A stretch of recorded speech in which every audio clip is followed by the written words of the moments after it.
আল্লাহ বলেন এরপরে ওয়াল তানজুর নাফসুন, ও আমার বান্দা, ও আমার ইমানদার বান্দা, ওয়াল তানজুর, একটু নজর দাও, একটু নজরদারি করো, একটু খবরদারি করো তোমার নিজের প্রতি।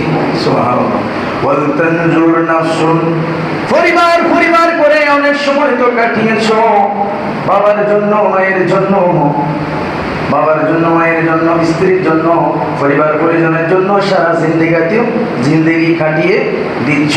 সকাল থেকে রাত পর্যন্ত, সকাল থেকে দুপুর, দুপুর থেকে আসর, বিকাল, সারা রাত সারাদিন পরিবারের জন্য, টাকা কামাই করার জন্য সারা রাত দিন কাটিয়ে দিচ্ছ।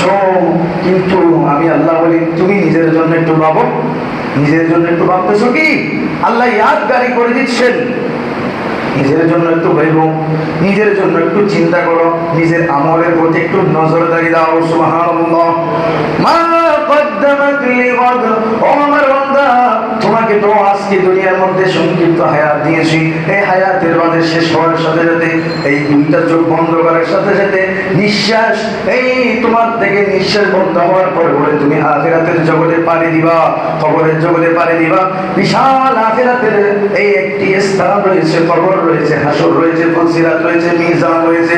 সেই আখিরাতের জিন্দেগির জন্য, পরকালের জন্য তুমি কি নিয়ে যাচ্ছ, কি আমল জোগাড় করেছো, সেই আমলের প্রতি তুমি একটু খবর রাখো, তুমি একটু নজর দাও। সুবহানাল্লাহ। ওয়াত্তাকুল্লাহ, আল্লাহ আবার তাকিদ দিলেন, খবরদার, খবরদার আমার বান্দা, তোমরা আমি আল্লাহকে ভয় করো। সুবহানাল্লাহ।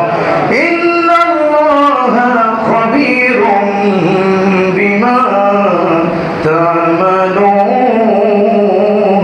নিশ্চয়ই আল্লাহ তোমাদের সম্পর্কে, তোমাদের আমল সম্পর্কে সবার চাইতে বেশি জানেন। সুবহানাল্লাহ।